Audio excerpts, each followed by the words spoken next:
Vamos a empezar. Voy a hablar solamente del adenocarcinoma gástrico, porque es el tumor maligno más frecuente del estómago, constituye el 95% de los tumores, es el quinto cáncer en frecuencia mundial y la tercera causa de muerte por cáncer.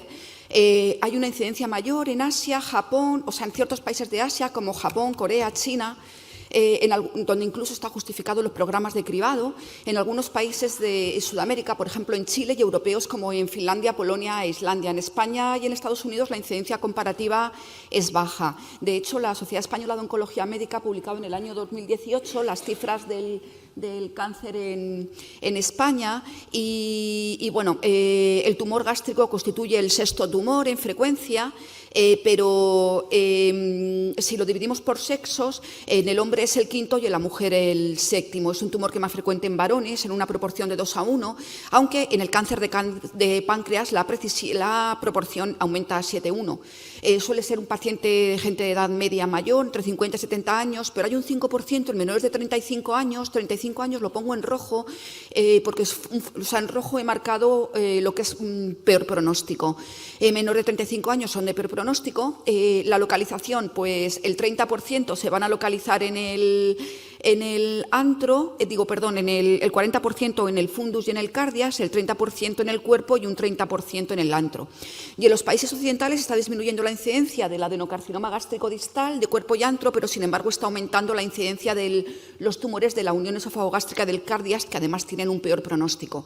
Brevemente de la anatomía patológica, hay dos clasificaciones fundamentales, la de Lauren, que lo divide en tipos intestinal, difuso, donde se incluye en esta clasificación células en anillo de sello, el mixto indeterminado, y luego la clasificación de la OMS del 2010 pone muchísimos tipos, pero nos quedamos con los 6 fundamentales: tubular, papilar, mucinoso, células en anillo de sello, carcinoma indiferenciado y el adenoscamoso.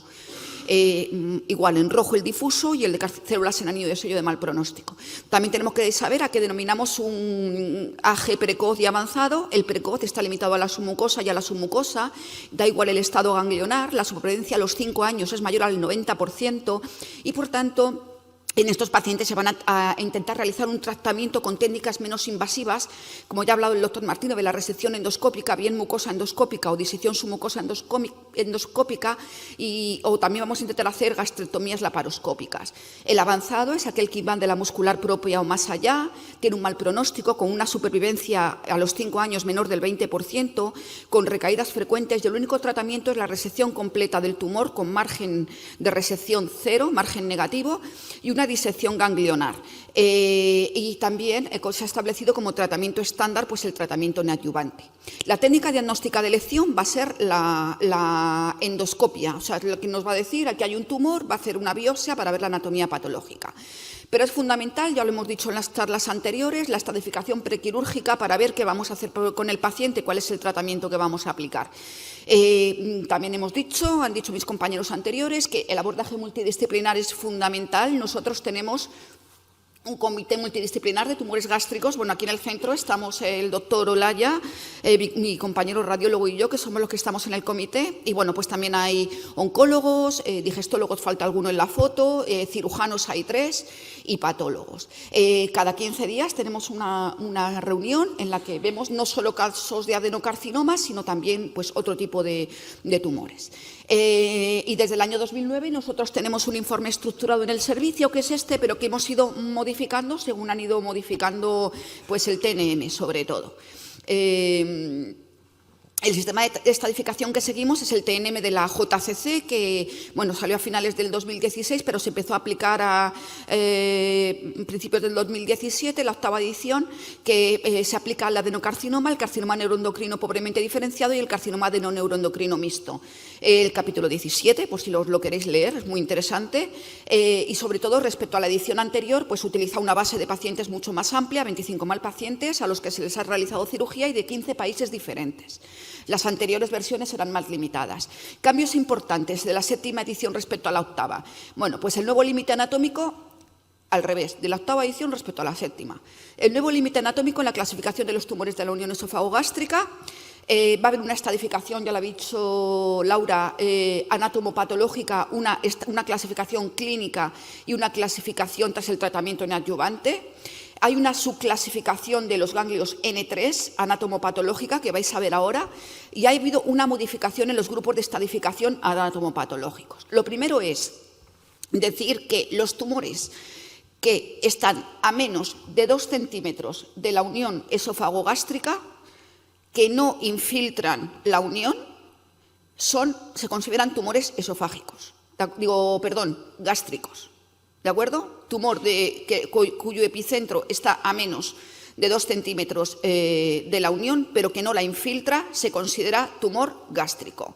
Si la infiltra, ya lo dejamos para el informe estructurado de si se hace o si ya eso es esofágico, ¿vale?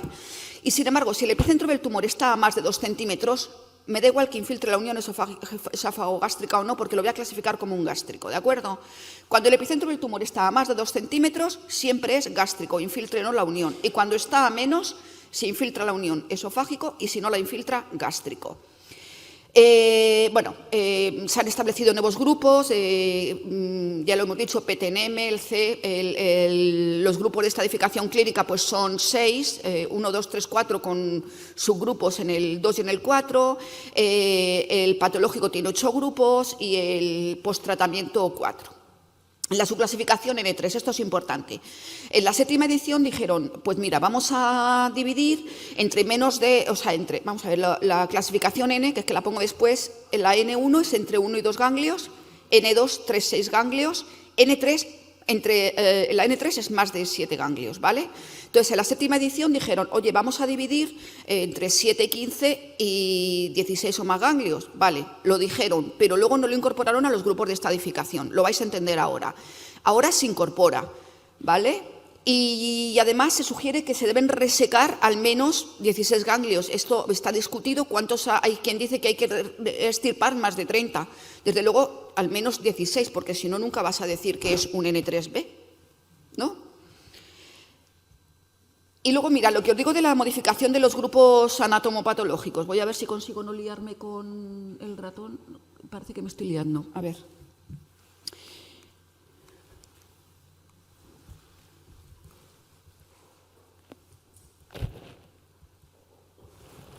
Bueno, si os fijáis, el grupo en el 1 y 2 no ha habido cambios. Simplemente que el T1-3B, pues al considerar el número de ganglios, en vez de ser un 2B, ha pasado a ser un 3B, ¿vale? Ha empeorado. Y luego, por ejemplo, en el grupo 3A, pues vamos a poner, por ejemplo, el T2N3M0, al dividir, ¿veis? Ellos, en la 7ª edición, realmente no tuvieron el número de ganglios en cuenta a la hora de hacer los grupos. Es N3, perdón. Sin embargo, si lo dividimos en A y B, pues si es A, se queda en un 3A, pero sin embargo el T2N3B M0 ha pasado a ser un 3B. O sea que si tenemos en cuenta el número de ganglios, pues ha habido cambios en los grupos anatomopatológicos. Yo me voy a centrar en la estadificación clínica. Ha mejorado muchísimo con la disponibilidad de técnicas diagnósticas como la econdoscopia, la TC, el PET-TAC y la RM y la estadificación laparoscópica. La técnica de elección para la estadificación prequirúrgica es el escáner. La RM solo la vamos a utilizar para resolver dudas diagnósticas, por ejemplo, si hay o no metástasis hepáticas. Y la laparoscopia exploradora, deciros que aunque no es una técnica de imagen, la voy a nombrar porque es interesante. En aquellos pacientes que se sospecha alta carga tumoral, pues por otras pruebas, y sin embargo nosotros no hemos conseguido demostrar que haya metástasis, pero se sospechan, por ejemplo, en estadios T3 o superiores, pues se puede realizar una laparoscopia exploradora para ver, por ejemplo, si tiene implantes peritoneales, que el TAC a veces cuesta verlos, o sea, no somos buenos con el TAC para ver esto, y luego además se ha de realizar lavados y citología. Si la citología es positiva, ya no vamos a hablar de un estadio C clínico, es decir, ya pasaríamos a hablar de un PM1, ¿de acuerdo? Ya hemos demostrado que hay células tumorales, o sea, estaríamos dando OCT, CN, pero sería un PM1. Ya hemos demostrado que hay células tumorales.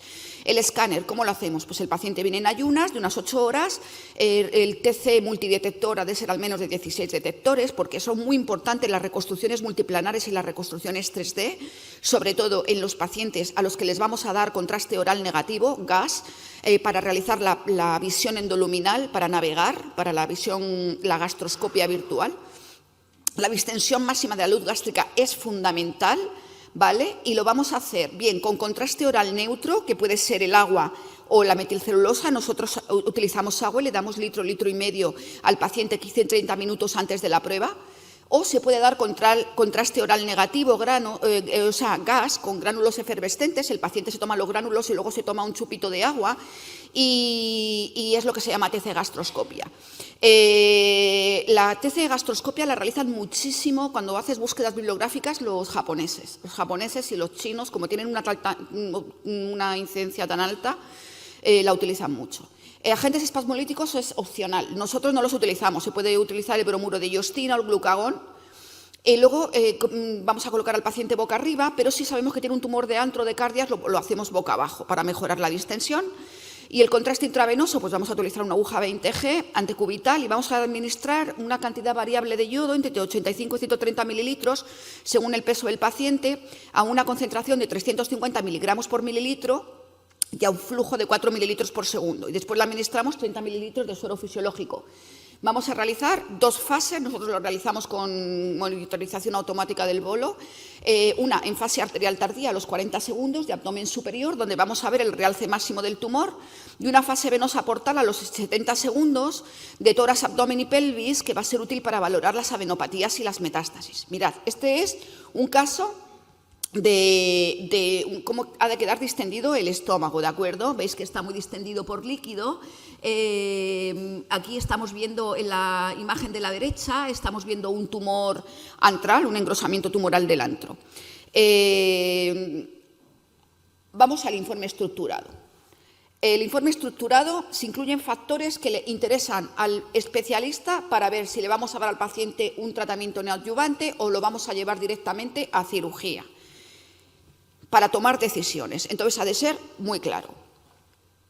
Lo primero, bueno, vamos a decir dónde está el tumor, el tamaño tumoral, vamos a hablar de la profundidad de la invasión de la pared, TNM, de los ganglios, si hay o no invasión venosa, y luego pongo otros, porque me gustaría saber, ¿podemos quitar esto? Que es, bueno, es que a vosotros no os sale, perdona. Podemos poner al final otros. ¿Qué quiero decir con otros? Pues algunos datos que no sean del estómago, pero por ejemplo un paciente que tiene un nódulo que se sabe un adenoma, pues lo ponemos para que en futuros controles se sepa que está, o si tiene cualquier tipo de lesión hepática benigna, pues también la ponemos para saber que está en estudios comparativos. Cualquier cosa, cualquier dato que consideremos que hay que saber, aunque no esté relacionado con el tumor. La localización anatómica, pues hay 2 tipos de localizaciones, la anatómica y la circunferencial. La anatómica, pues vamos a decir si el tumor está en el cardias, se encuentra en el fundus, está en el cuerpo o está en el antro a la vez, afecta a la vez el cuerpo y el antro. Vamos a marcar con una cruz, o si es pangástrico, que hasta un 10% de los tumores son pangástricos. Mirad, este es un paciente pues, que tiene un tumor. Como veis aquí, está afectando el antro, fundamentalmente una afectación circunferencial, pero también se extiende por la curvatura menor y la curvatura mayor al cuerpo. Por tanto, sería un tumor de cuerpo y antro. O este paciente tiene una afectación pangástrica de todo el estómago. O, por ejemplo, la localización circunferencial, ¿qué quiere decir? Pues que si hacemos una sección del estómago, el estómago tiene una pared anterior, una pared posterior, una curvatura mayor y una curvatura menor. Pues, ¿qué vamos a hacer? Pues vamos a decir lo que está afectado. Por ejemplo, este paciente tiene un engrosamiento tumoral, un engrosamiento focal de la pared tumoral, ulcerado, como veis que nos está marcando la flecha, y está situado en la curvatura mayor. ¿Por qué es importante todo esto? Pues porque a veces el cirujano se plantea, bueno, primero, ya el endoscopista nos ha dicho dónde está, pero luego viene también, pues hay que saberlo, pues por si se plantea algún tipo de cirugía más localizada. O, por ejemplo, este paciente pues tiene una afectación circunferencial completa del antropíloro, ¿de acuerdo? La región antropilórica. Y todo esto hay que indicarlo. Por tanto, hay que hacer una localización anatómica y una localización circunferencial. Y lo más importante es la distancia a la unión esófago-gástrica. ¿Por qué? Porque yo cuando hablo con los cirujanos me dicen, muy bien, Elena, muy interesante todo lo que nos cuentas, pero dime a cuánto estaba la unión esófago-gástrica. ¿Por qué? Porque a ellos lo que les interesa es hay algunos tumores, los distales, que se pueden beneficiar de una gastrectomía subtotal, y para eso necesitan una distancia mínima desde el borde proximal del tumor a la unión esofágico-gástrica, que va a ser de 5 centímetros, pero si el tipo es difuso, es un tumor difuso, va a ser 8 centímetros, la distancia mínima. ¿De acuerdo? Entonces, ellos lo que les interesa es que les digamos en los tumores distales la distancia. Mira, por ejemplo, bueno, luego cada uno con sus reconstrucciones pues puede intentar hacer una reconstrucción curva para medirlo. Yo, por ejemplo, este paciente pues lo he hecho, primero he hecho la primera medida de 5,3 en el plano coronal desde la unión esofágico-gástrica y luego he hecho el resto de la medida del estómago hasta el borde del tumor, como estáis viendo ayer, de 7. O sea, este paciente tiene pues una distancia de unos 12 centímetros, 13 a la unión esofágico-gástrica. Por tanto, se podría beneficiar de una gastrectomía subtotal. Del paciente, este paciente, pues igual, este paciente no he puesto la medida, pero era mayor de 5 centímetros, pero sin embargo este paciente que tiene además un tipo difuso, fijaros, el tumor afecta a la unión esofágico-gástrica, con lo cual no voy a poder hacer una gastrectomía subtotal. Mirad, el tamaño tumoral es un importante factor pronóstico. Se sabe que los tumores mayores de 5 centímetros tienen peor pronóstico, pero no están incluidos en el TNM. ¿Y qué vamos a medir? Pues el diámetro mayor que consigamos con las reconstrucciones multiplanares. Esto es variable. Cuando me he leído los artículos, pues bueno, hay autores que miden el diámetro más largo en el plano axial o coronal. Los japoneses los dos dan la medida de los dos diámetros mayores y nosotros lo que hacemos es dar el diámetro mayor en cualquiera de los planos, ¿vale? El diámetro más largo del tumor. Por ejemplo, en este caso, pues no lo he encontrado en ningún sitio, pero basándome un poco en el recto, hay que hacer la medida pues siguiendo un poco a ver si consigo aquí. Siguiendo las curvas, ¿no? Pues por ejemplo, aquí me da una medida de 3,7 más 5, ¿no? Para dar la distancia total. He sumado esto con esto. Si hacemos esta medida, no es correcta, ¿de acuerdo? Porque es más pequeño. Hay que seguir las curvas. Esto os lo pongo porque esto es muy bonito, los estudios de TC volumetría, hay gente pues, que se dedica a investigar, que me parece fenomenal, pero realmente nosotros no tenemos ninguna aplicación, salvo la única que podría haber en un futuro es para valorar mejor, poder comparar, para valorar la respuesta tumoral, pero realmente tiene que ser que el software pues, te des a un botón y te haga el volumen, porque ahora mismo pues, la mayoría de los equipos de los que disponemos pues, hay que estar dibujando las áreas, luego multiplicar por el espesor de corte y eso es muy engorroso. Vamos al T, profundidad de la invasión de la pared. Bueno, os he puesto, esta imagen la ha utilizado también el doctor Martínez, se ve que nos ha gustado a los dos.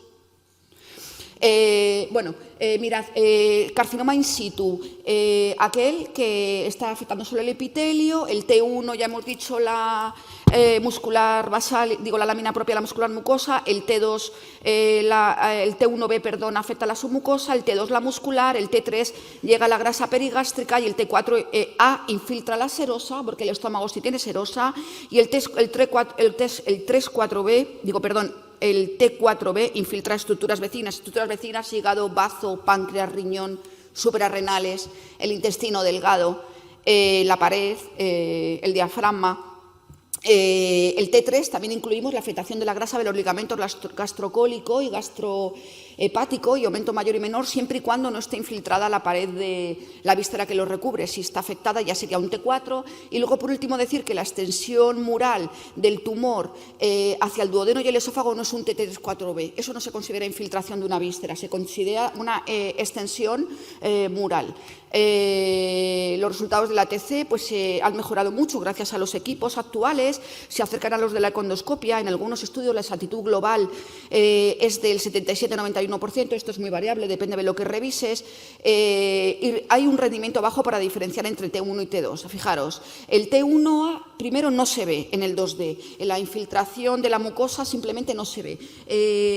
Es verdad que en las reconstrucciones 3D endoluminales de gastroscopia virtual podemos ver una sutil alteración de la mucosa, de la luz en la pared, pero es muy difícil. El T1B, pues sí que, mirad, aquí este paciente tiene un engrosamiento tumoral en el antro que es difícil de caracterizar, pero si os fijáis aquí,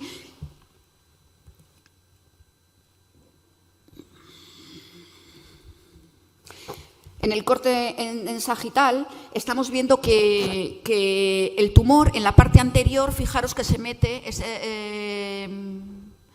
a ver si consigo, no me manejo muy bien con este, vamos a ver, aquí veis, crece un tumor, es hiper y se mete hacia esta capa que es la submucosa, que en este lado está menos conservada que aquí, por lo cual interpretamos que es un tumor que ha infiltrado la submucosa. Realmente la diferenciación es muy difícil, ¿vale? La submucosa se ve hipodensa en el escáner, ¿de acuerdo? Este es un T2, que hay un engrosamiento focal de la pared con pérdida de la estructura en capas. Lo que coinciden los dos, el T1 y el T2, es que el borde externo es liso, pero fijaros que bueno, es difícil de diferenciar. O sea, este es un T2, pero es difícil diferenciar a veces el T1B del 2. Este es un T3, que es el T3 y el T4, que puede haber dificultades para diferenciarlos entre ellos, se caracterizan porque el borde parietal externo es nodular, irregular, reticular, y puede haber en el 3 infiltración o no de la grasa perigástrica, como veis aquí. Pues esto es un tumor que tiene un contorno ligeramente nodular.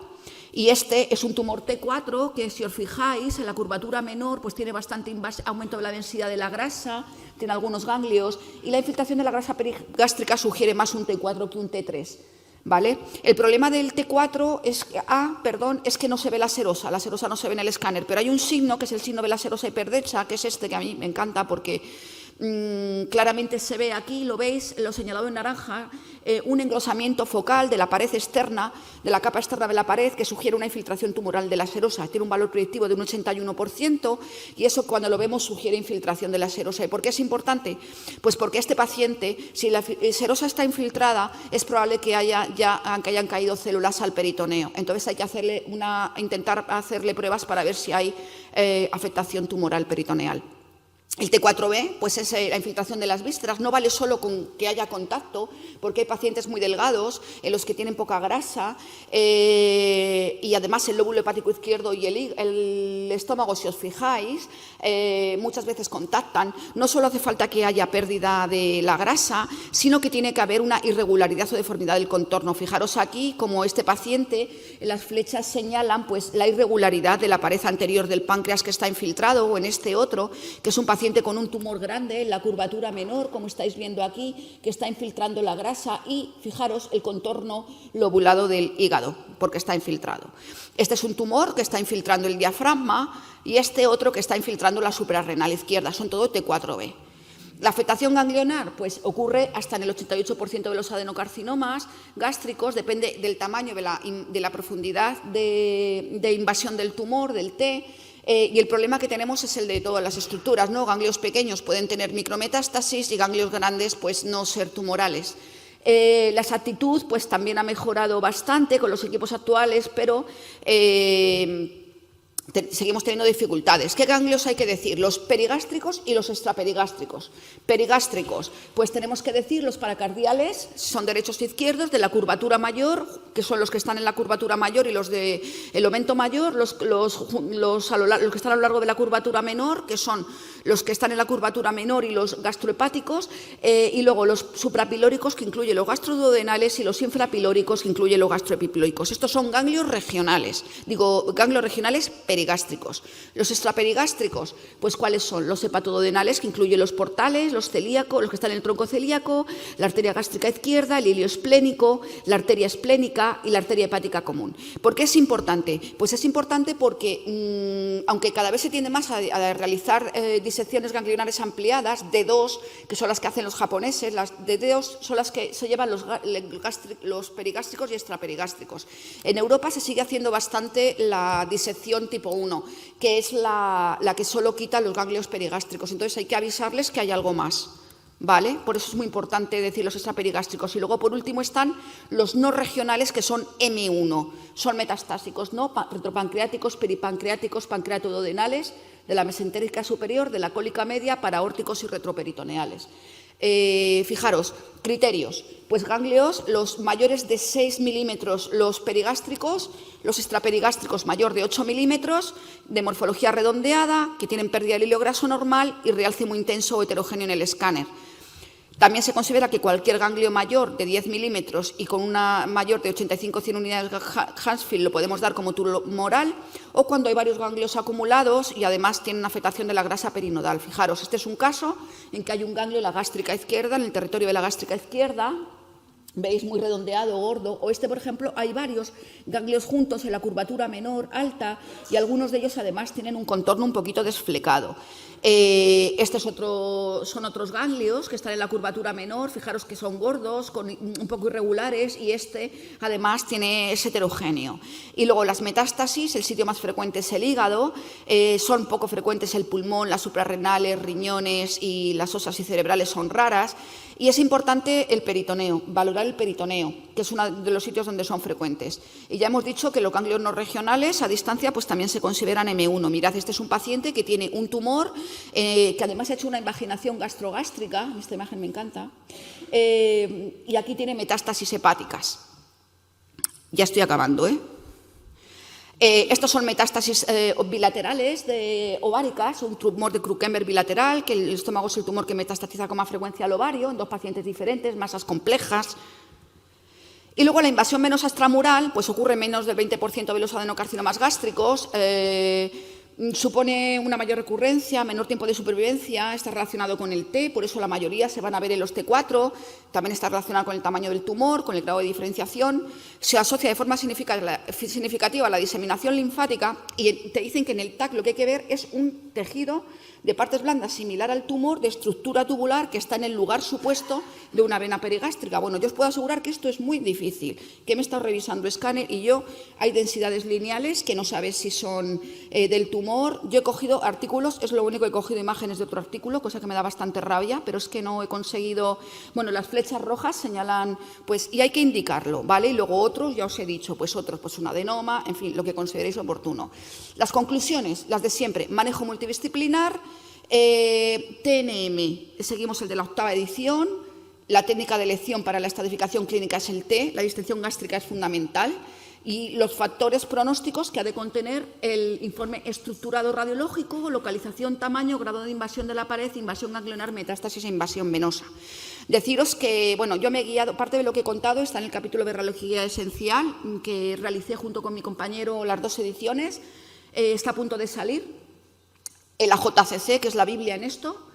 He seguido las guías clínicas del grupo NCCN americano, he revisado las de Canadá, las de la Sociedad Europea de Oncología Médica, que además hizo publicaciones con la de cirugía oncológica, y la ESTRO, que es la de radioterapia, las guías japonesas, que hemos conseguido ya que los japoneses empiecen a informar un poco como hacemos en Europa, porque antes el N era diferente, el T era diferente, y luego las guías italianas, ¿vale? Deciros que he revisado mucha bibliografía y que, bueno, Beatriz ha puesto fotos de viajes, yo últimamente me dedico a hacer deberes. Entonces, es verdad que por el hecho de haber hecho el capítulo de radiología esencial y haber revisado mucho, creía que iba a estar mega chupado, como dice mi hijo, ya dice hiper mega chupado, pero es cierto que, bueno, me ha costado. Muchísimas gracias.